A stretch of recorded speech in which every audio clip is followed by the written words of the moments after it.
Hey VIPKid teachers, how do you find your teaching style? Hey there, it's Marilyn Brown. How do you find your style?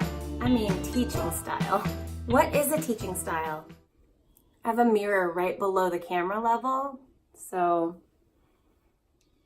I'm sure you've heard it said that you shouldn't copy somebody else's style. So how do you find the style that fits you? Well, to start, let's talk about teaching styles. What I mean here is not in the traditional sense where you are the one that creates the curriculum, where you are the one that has to create the entire lesson plan. Specifically for online teachers, we are given a curriculum, so what you bring to the table is your own style and how you present the material. I may not have all the answers, but I do have 3 questions. These 3 questions are going to help to guide you as you figure out what teaching style best suits you in your online classroom. Here we go. Question number 1. What is your energy level actually like? Do you have a more muted personality? Are you soft-spoken? Does it take a lot of effort to put a big smile on your face? If so, that's okay.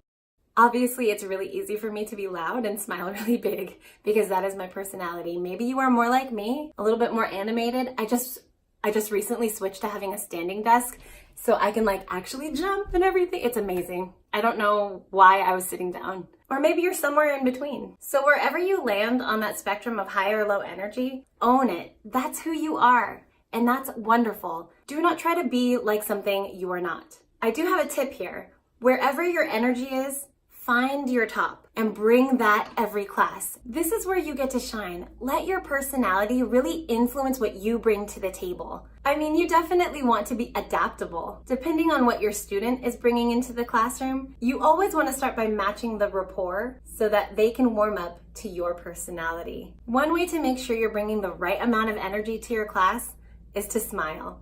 If your cheeks kind of hurt after teaching a class, you're probably doing it right. We want these classes to be fun. If you can bring entertainment, however you do that, if you talk with puppets, if you use silly voices, if you play peekaboo, if you use amazing props. Oh, that's my next question. Ready? Question 2.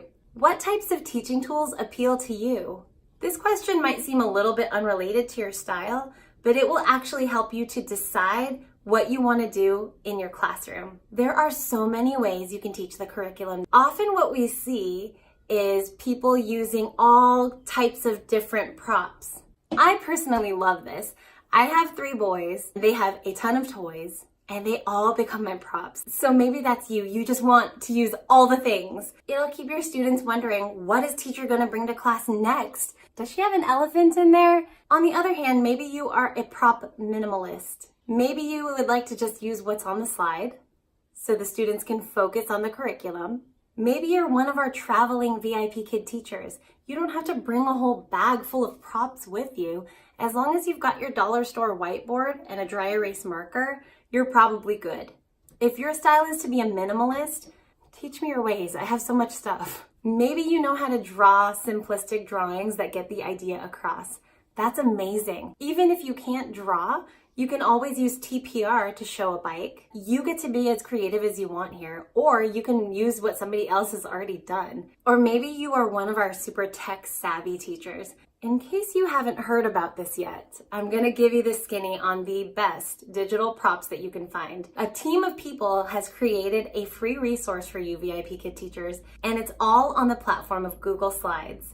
So if you have not joined the VIPKid Google Slides group yet, I will link it below. There's a variety of ways that you can utilize digital props. So that is where you take actual photographs of something, hold it up on your phone to the camera, or if you're super tech savvy and you have the software to support it, you create a picture-in-picture and the slide pops up right in the window where your face does. Be sure to check the description box. I'll make sure to link some channels that talk about this in depth, as well as the Facebook groups that are going to help to explain digital props. And especially if you have any specific questions, bring it to the groups.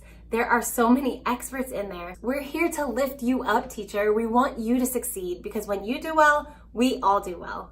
And that actually brings me to my 3rd question. Question number 3. Are you in community with other teachers? There are veteran teachers, there are new teachers, and everyone in between. I can really only speak for myself, but I get the feeling that it's not just me. We're here to help lift you up. Because remember, as you learn and improve, we all learn and improve. We are in this together. The great thing about some of the Facebook groups is that you could bring almost any question at any time and you'll get an honest and quick answer. Be discerning though, because some Facebook groups are definitely kinder than others. So be careful about which ones you participate in.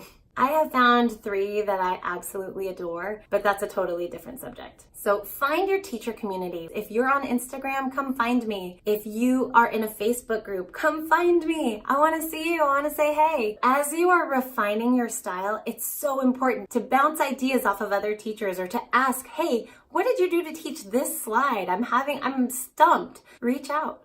Ask somebody. Take a screenshot of that slide. Send it to me right now and say, hey, what on earth am I supposed to do for this? This is the weirdest slide I've ever seen. Just ask, reach out, find somebody that gets you. Trust me, it is worth it to find your teaching tribe. I love being able to talk about my struggles and my successes and questions that I have and get honest and quick answers from a community of people who are in the trenches with me every single day. So if that's you, thank you. And if you're looking for that, come find it. If you're curious about my specific preferences, I would be more than happy to share that with you. I hope these questions help you to discover what sets you apart from the other teachers in our VIPKid family. Remember, dear teachers, you are unique. There's only one you in this whole world, so don't try to be like anybody else. Use these 3 questions to help refine and guide you to find the style that is going to work best in your classroom. Leave me a comment below and let me know if this has helped you in any way. Please remember to like this video and subscribe to my channel. Happy teaching, fam. 2, 3, 2, 1. Anyways, what is teaching? What is teaching style? This is a good question.